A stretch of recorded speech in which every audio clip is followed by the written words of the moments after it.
안녕하십니까. 오늘도 창조와 교회와 예수 그리스도는 어떤 관계인가 12번째 강의를 시작하겠습니다. 지난번에 제가 에베소 5장 31절에 읽었죠. 이러한 원인으로 인하여 남자가 자기 아버지와 어머니를 남겨둘 것이며 자기 아내에게 합류될 것이니 그래서 그들 두 명이 한 육체로 있을 것입니다. 그랬죠. 그 다음에 32절에 이것은 대단한 신비입니다. 그러나 내가 그리스도와 교회에 관련하여 이야기합니다. 그리스도와 교회에 관련하여 이야기합니다. 그렇죠. 그러니까 아담과 이브의 관계를 지금 그리스도와 교회에 관련해서 얘기하는 겁니다. 즉 예수님 안에 교회가 있었다는 것을 예표합니다. 제가 말씀드렸습니다. 자, 오늘은 요한복음 1장 18절부터 읽겠습니다.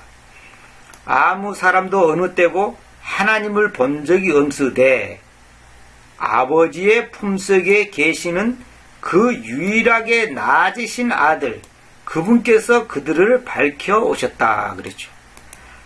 아무도 어느 때고 하나님을 본 적이 없어요. 하나님을 본 사람은 존재하지 않습니다. 그런데 아버지의 품속에 계시는 그 유일하게 낳으신 아들, 소위 말해서 외아들, 유일하게 낳으신 아들, 그분께서, 여기서 그분은 누구예요? 아들을 말하는 거죠. 그 아들께서 그분을 밝히셨다. 여기서는 그분은 누굽니까? 아버지를 말하는 거죠.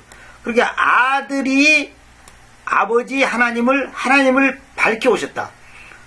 그러니까 빌립과 그 예수님과 대화 중에 나를 본 자는 보아온 자는 아버지를 보아왔다 그랬지요. 그러니까 예수님이 바로 보이지 않는 하나님이 보이는 하나님으로 나타나신 분이 아들 예수 그리스도라 제가 말씀드렸죠. 보이지 않는 아버지가 보이는 아버지로 나타난 분을 가리켜서 아들 예수 그리스도라고 합니다. 아들. 하나님의 아들. 그 하나님의 아들이 누구냐? 예수 그리스도죠. 그러니까 그 아들이 바로 아버지가 어떤 분이라는 것을 정확하게 밝혀오신 거예요. 그런데 우리는 보통 아버지 따로 아들 따로 생각해 보니까 이 문제가 생기는 거죠. 이게 굉장히 중요한 거라고 제가 말씀드렸죠. 지난번에 또 말씀드렸으면 다시 한번 말씀드릴게요. 세 번째 하늘에 계시는 그 아버지가 첫 번째 하늘, 이 지구라고 하는 이 첫 번째 하늘로 오셨단 말입니다. 다시 말하면 영원한 분이 영원한 세계에서 계시던 그분이 영원하지 않는 세계, 유한한 세계로 오셔가지고 우리와 똑같은 육체를 가지고 이 땅에 오셨다는 거죠. 왜? 그렇지 않으면 우리가 그분을 만날 수 없고 접할 수가 없어요. 절대로 접할 수가 없습니다. 빛이신 그분을 어떻게 우리가 접할 수 있습니까? 영원한 분을 볼 수 없는 그분을 어떻게 만날 수 있습니까? 그건 불가능하다고 제가 말씀드렸죠. 이건 또 딴 말로 말하면 시간 밖에 계시는 그분을 영원하다 이 말은 뭐냐면 시간 밖에 있단 말이죠. 시간의 제한을 받지 않는 분이에요. 다시 말하면 이런 책 제목도 있습니다. 제한받지 않으신 하나님. 그 아주 유명한 책이 있는데 제한받지 않으신 하나님이 제한받는 하나님으로 오셨어요. 시간 밖에 계신 분이 시간 안으로 오셨다 그 말입니다. 제한받지 않는 하나님이 제한받는 하나님으로 오셨어요. 그분이 바로 예수 그리스도인 거예요. 그런데 그분이 우리한테 왜 오셨냐? 제한받는 우리를, 시간 안에 있는 우리를, 유한한 존재인 우리를, 죄인된 우리를 영원한 세계, 무한한 세계, 시간 밖의 세계로 옮겨주시기 위해서 주님께서 오신 거예요. 그래서 제가 말씀드렸죠. 죽음이란 뭐냐? 공간 이동이다. 공간 이동. 지구라는 공간에서 세 번째 하늘의 무한한 세계로 이동하는 겁니다. 이사를 가는 거예요. 그래서 우리를 보고 나그네라고 했잖아요. 나그네가 뭐예요? 여기서 텐트 빨을 걷어부르고 딴 데로 이사 가는 게 나그네지 않습니까? 여기는 본향이 아니에요. 본향은 저 세 번째 하늘이에요. 여기는 타향이에요. 타향. 우리는 나그네단 말입니다. 순례자. 히브리서에 있는 것처럼 순례자, 필그림, 순례자단 말입니다. 그러니까 우리는 우리가 갖는 이 죽음이라는 것은 공간 이동이지 존재 소멸이 아니다 그랬죠. 존재 소멸. 우리가 죽으면 없어져 버린 게 아니에요. 없어져 버리면 차라리 예수 안 믿는 사람들은 여호와 증인들 말 맞따라 짐승처럼 없어져 버리면 그 사람들은 뭐 지옥당 가고 천당당 가니까 뭐 상관없죠. 그냥 끝나니까. 그러나 그것이 절대로 아닙니다. 성경은 뭐냐면 누구든지 공간을 이동하게 돼 있어요. 죽으면. 근데 어떤 사람은 예수 그리스도의 피로 하나님의 생명을 가진 사람은 하나님이 계신 그곳으로 가는 거예요. 세 번째 하늘로. 그러나 하나님의 생명이 없는 사람은 하나님의 생명과는 전혀 상관이 없는 지옥으로 사탄의 품속으로 들어갈 수밖에 없는 겁니다. 그러니까 아버지의 품에서 나와서 이 땅에 오신 분이 예수 그리스도거든요. 근데 그분이 왜 이 땅에 오셨냐? 아버지의 품을 떠난 우리를, 다시 말하면 죄로 인해서 타락한 우리를 아버지의 품속으로 도로 데리고 가시는 거예요. 우리를 도로. 그러기 위해서 주님께서 오신 거예요. 어떤 면으로 말하냐면 이거예요. 주님께서 잃어버린 한 양을 찾으러 이 땅에 오셨단 말입니다. 우리가 잃어버리지 한 양이죠. 그러니까 주님께서 우리를 데리러 오신 거예요. 데리러 오신 거예요. 우리를 데리러 오신 거예요. 그런데 그 데리러 오서 나타났고 그냥 우리를 납치해 가는 게 아니라 우리가 갖고 있는 죄의 값을 치르지 않으면 절대로 데리고 갈 수 없어요. 그래서 주님께서 죽으셔야 되는 거예요. 그분이 희생물이 돼야 되는 거예요. 이따가 이제 설명이 나옵니다. 그 이제 굉장히 중요한 거 나옵니다. 그러니까 아버지의 품속에 계시는 그 유일하게 낳으신 아들, 그분께서 하나님을 밝혀 오셨다는 거죠. 이게 굉장히 중요한 겁니다. 지난번에도 제가 말씀드렸습니다. 제가 6강, 7강, 8강에서 이걸 자세히 말씀드렸습니다. 그 6강, 7강, 8강을 자세히 들어보시기 바랍니다. 그러니까 아버지의 품속에 계시는 그 하나님, 다시 말하면 무한한 세계에 계신 분이 유한한 세계로 오셨고 4차원의 세계에 계신 분이 3차원의 세계로 오셨고 시간 밖에 계신 분이 시간 안으로 오셨단 말입니다. 영원한 분이 영원하지 않는 존재로 영원하지 않는 모습으로 오셨단 말입니다. 그러니까 그분은 우리처럼 밥을 먹고 우리처럼 물을 마시고 똑같이 생활하신 거예요. 똑같이 인간의 몸을 입고 있지 않으면 그분은 우리의 구원자가 될 수가 없어요. 왜? 인간이 죄지었기 때문에 그 죄값을 치를 수 있는 것은 인간이에요. 근데 인간 속에는 그렇게 치를 수 있는 존재가 없어요. 왜? 다 타락이기 때문에. 다 오염된 피를 갖고 있고 다 오염된 생명을 갖고 있었기 때문에.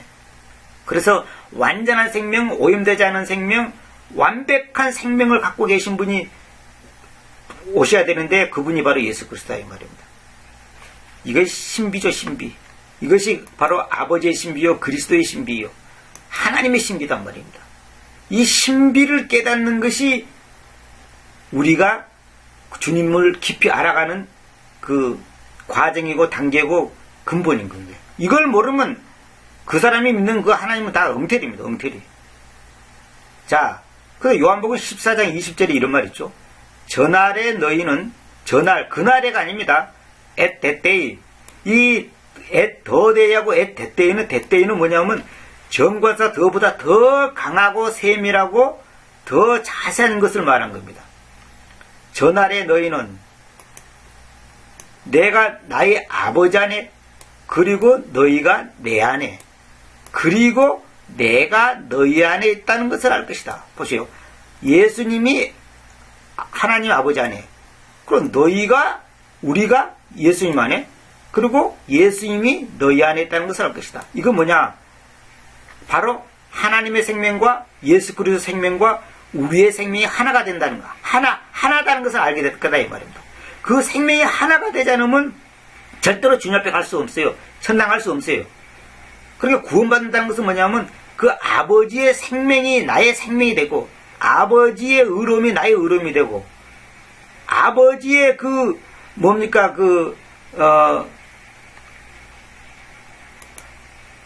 완전함이 나의 완전함이 되는 거예요. 그래서 justify라는 것은 의롭게 되다, 이것은 의미적으로는 일리가 있지만은 정확한 말은 공정해지다, 공정하게 하다는 거죠. 공정. 하나님의 저울과 내가 똑같아지는 거예요. 하나님의 의와 나의 의가, 하나님의 생명과 나의 생명이 똑같아지는 거예요. 그러면 내가 하나님이 되는 거냐? 그게 아니고, 그런 말이 아니고, 아버지의 생명이 나의 생명과 똑같이 됐을 때 우리가 아버지와 함께 거주하게 되는 거예요. 그래서 이게 바로 이제 소위 말해서 구원이라는 거예요. 구원. 이게 굉장히 중요한 겁니다. 그래서 완벽한 생명, 완벽한 의로움을 가지지 않으면 절대로 주님 앞에 설 수 없어요. 그래서 인간의 도덕적 참선, 노력, 행위, 어떤 의로움, 선행 이런 걸로 하나님의 생명과 우리가 생명이 하나가 될 수 없는 거예요. 그래서 예수님 외에는 구원의 길이 없다는 겁니다. 그래서 세상 사람들은 이런 말을 절대로 인정하지 않죠. 자기들은 절대로 인정하지 않죠. 자기들의 의로, 자기들의 고행으로 어떤 그 진정한 평화, 진정한 생명, 진정한 영원한 세계를 맛보겠다고 노력하는 것이 그 불교라든지 힌두교라든지 그런 그 이교도 아닙니까? 그거는 절대로 안 되게 되어 있습니다. 예수님을 배제한 그 어떤 것도 구원의 길이 존재할 수 없는 겁니다. 그러니까 창세기 2장 18절 볼게요. 이게 진짜 본격적으로 굉장히 중요한 게 나옵니다. 그리고 하나님이신 주님께서 말씀하시기를, 제가 이거는 이제 창조 속에 숨겨진 비밀이라는 제목으로 이거 다 말씀드렸던 겁니다. 그 남자가 이 아담을 말하는 겁니다. 홀로 있어야 하는 것이 좋지 않으니, 여기서부터 굉장히 중요한 겁니다. 내가 그를 위해서 합당한 도움으로 만들겠다고 하셨다. 여기 보세요. I will make him an help meet for him. 이건 뭡니까? 이건 내가 그를 위해서 합당한 도움을 그에게 만들어주겠다. 그게 아니고, 그렇게 번역하면 안 됩니다. 내가 만들겠다. 누구를? 그를 만들겠다. 무엇으로 만들겠냐? 합당한 도움으로 만들겠다. 합당한 도움으로 만들겠다. 도움이 되겠다가 아니라 도움으로 만들겠다. 누구를 위해서? 그를 위해서. 다시 말하면 하나님이 아담을 위해서 합당한 도움으로 아담을 만들겠다는 거죠. 그러니까 아담을 위해서 합당한 도움으로 만들겠다. 참 희한해죠. 보세요. 우리가 보통 보면 여자가 남자의 배필이 된다, 그렇게 계획성이 보죠. 여기 보세요. 계획성이 보면 그를 위하여 돕는 배필을 지으리라 일어났죠. 내가 그를 위하여 돕는 배필을 지으리라. 그러니까 이걸 전부 어떻게 알고 있냐면, 이브가 여자가 아담을 위해서 돕는 배필이 되었구나. 지금 전부 다 그렇게 지금 설명하고 그렇게 가르치고 저도 그렇게 알았어요, 옛날에. 그런 게 아닙니다.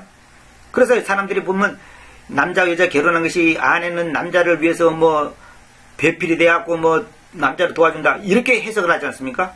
그게 아니에요. 잘 보세요. 이거 굉장히 중요한 교리입니다. 그를 위하여 돕는 배필을 지으라. 그 다음에 킹음정은 그를 위하여 합당한 조력자를 만들리라. 그 다음에 한킹은 그를 위하여 돕는 자를 지으리라, 이렇게 놨죠. 근데 중요한 건 뭐냐면, 그를 위하여 배필을 만든다, 조력자를 만든다, 이것을 번역을 해놓고, 이것도 그냥 번역은 엉터리지만 번역해놓고, 여기에 힘은 번역을 안 해버렸어요. 여기에 힘은. 그러니까 뒤에 힘은 번역을 해놓고, 앞에 힘을 번역을 안 해버려요.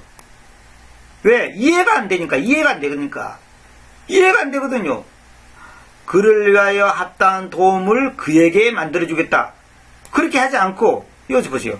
그를 위하여 돕는 배필을 지으리라. 그를 위하여 합당한 조력자를 만들리라. 그에게란 말도 없죠. 그 다음에 그를 위하여 돕는 자를 지으리라, 이렇게 놨죠. 전부 다 그거 아니에요. 근데 영어에 보면, ESV 보면 그를 위하여 합당한 돕는 자로 그를 만들겠다 그러죠. 보세요. NIV 보세요. 그를 위하여 적합한, 수터브라는 건 적합한, 합당한 그 말이에요. 적합한 돕는 자로, 그를 위하여 적합한 돕는 자로 만들겠다, 이렇게 했죠. 그게 NIV가 계획성경은 똑같은 거예요. NIV하고 지금 여기 킹음정하고 요거 킹음정 본문입니다. 그 다음에 한킹 본문하고 지금 내용이 똑같은 거예요. 보세요. NIV 보세요. 여기 힘이 있죠. 근데 여기에 있어야 될 힘은 없잖아요. 여기 이 사이에 있어야 될 힘은 없잖아요. 빠져버렸죠. 근데 킹존스는 보세요. 힘이 여기 있죠. 힘이 있죠. 근데 여기도 또 힘이 있죠. 여기도 힘이 있죠. 그러니까 이걸 이제 이해를 안 되니까 이 계획성경처럼 전부 다 번역해 본 거예요. 지금 킹존스 번역했다는 사람들이 계획성경처럼 똑같이 번역해 보세요. 근데 ESV라고 해서 잉글리시 스탠더드 버전인데 이것이 이제 상당히 이제 괜찮은, 이제 킹제임스 성경 빼고는 괜찮은 번역인데 보세요. 거기는 그를 위하여 적합당한 피트, 꼭 맞는 그 말이에요. 꼭 맞는 도움자로 그를 만들겠다. 그를 위한 꼭 맞는 도움자로 만들겠다. 이건 상당히 킹제임스하고 흡사하게 번역해 놨습니다. 이건. 근데 이제 NIV는 그를 위하여 적합한 돕는 자로 만들겠다. 그리고 힘이 없어요. 그렇죠? 힘이 생략되어 버렸죠. 힘이 생략되어 버렸잖아요. 근데 여기 보면 이제 NIV도 힘이 생략되어 버리고 누 RSV 보면 이렇게 되어 있어요. 그의 파트너로서의 돕는 자로 그를 만들겠다. 이렇게 해놨죠.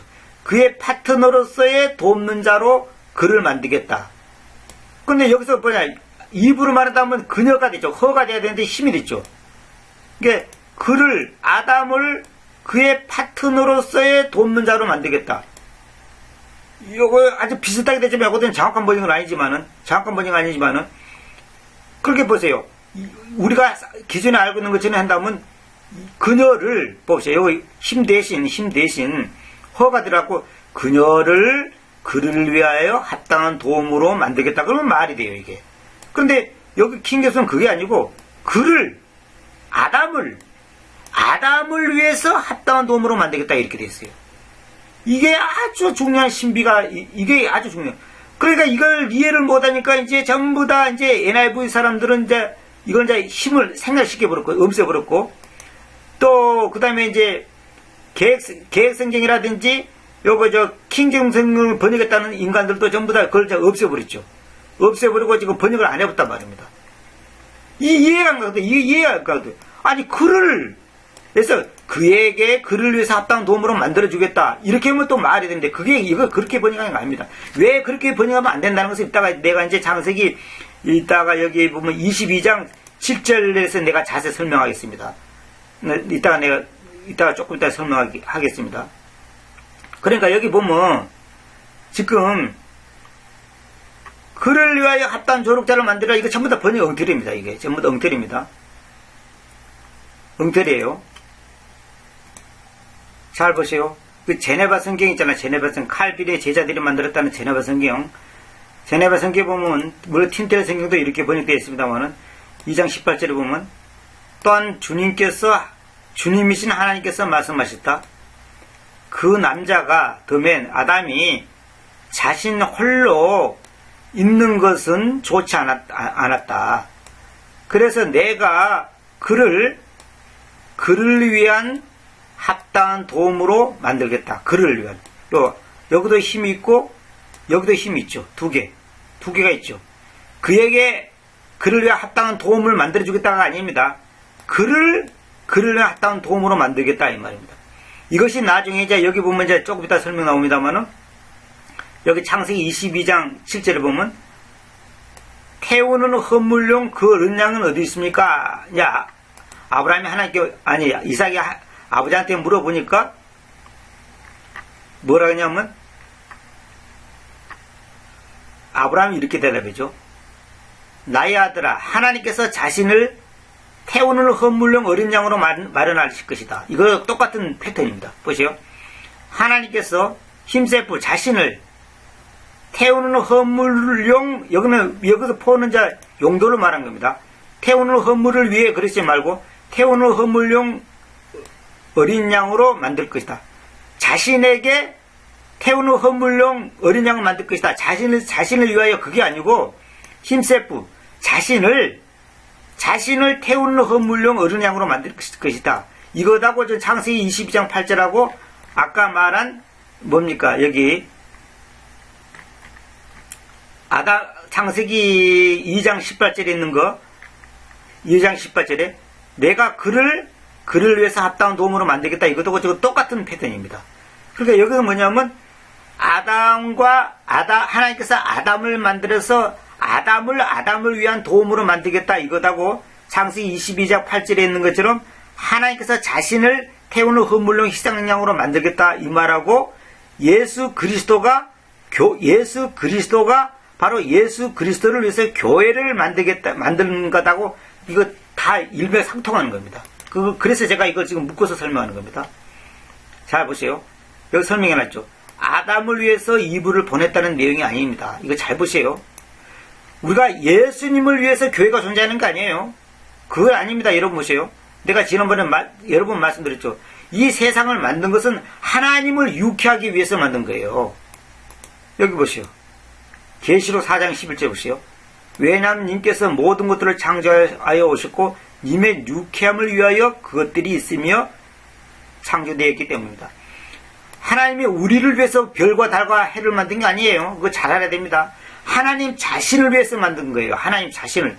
하나님의 자신의 유쾌함을 위하여. 보시오.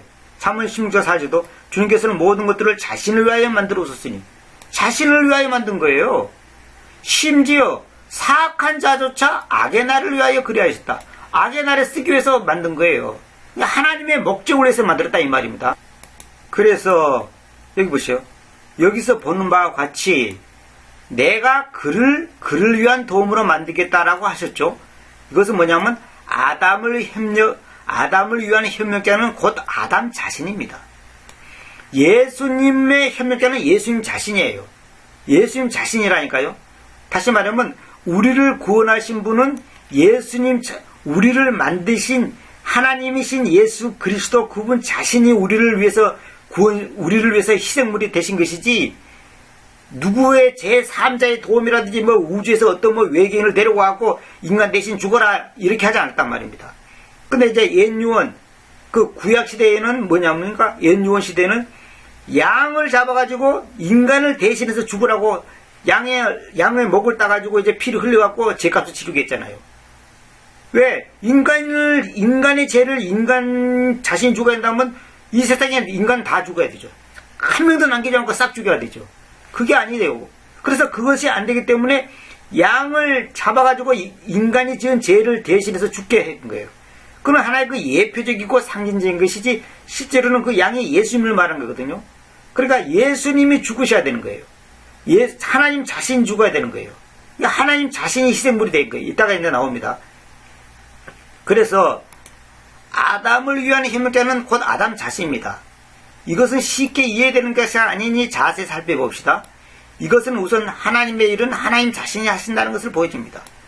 구원은 하나님 자신이 구원을 시킨 거예요. 그럼 어떤 사람들은 이렇게 말합니다. 아담이 죄를 지은 것은 하나님한테 책임있지 않냐?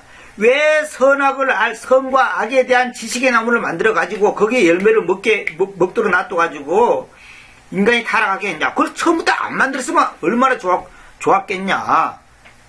이렇게 반론하는 사람이 있습니다. 인간적으로는 대단히 일리가 있는 얘기입니다.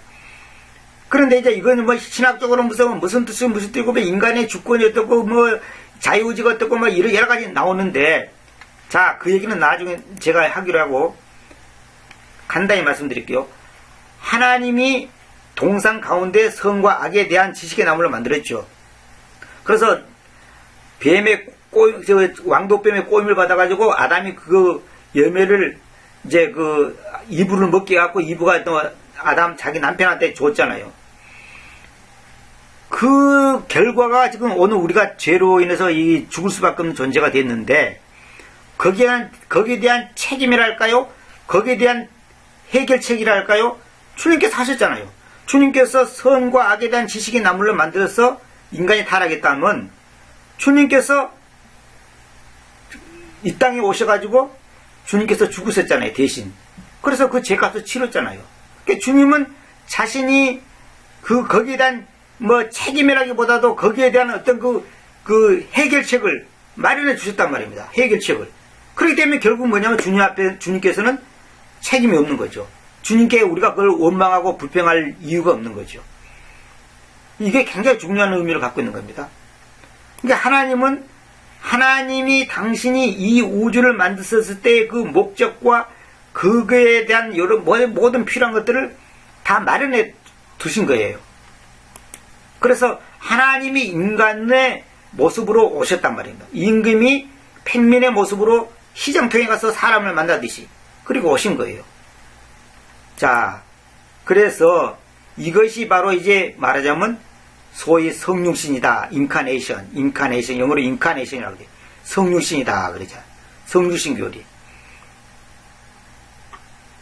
오늘은 제가 이제 그 다음에 창세기 5장 2절 설명하고 제가 마칠게요. 이것은 아담의 세대들한 책이다. 창세기를 보고 말한 겁니다. 하나님께서 사람을 창조하신 그날에 하나님의 모습 안에서 그분께서 그를 만드셨으니, 하나님의 모습 안에서 만드셨으니, 그렇죠. 하나님의 형상을 따라 만들었다 그 말입니다. 자, 그런데 요건 제가 참고로 보라고 지금 얘가 메모를 해놨습니다. 2절에 보면 남성과 여성으로 그분께서 그들을 창조하셨다. 아까 그 창세기 2장에 있는 것처럼, 아니 갑자기 이 단수를 말해놓고 갑자기 복수가 나와버립니다. 남성과 여성으로 그분께서 그들을 창조하셨으며 그들이 창조되던 그날에 그들을 축복하시며 그들의 이름을 아담이라고 부르셨다.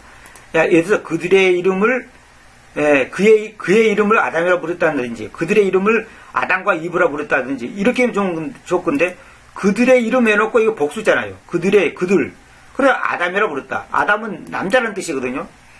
근데 이 남자 사람이라는 뜻인데 히브리어의 사람인데 히브리어에서 아담은 사람의 대표 단수.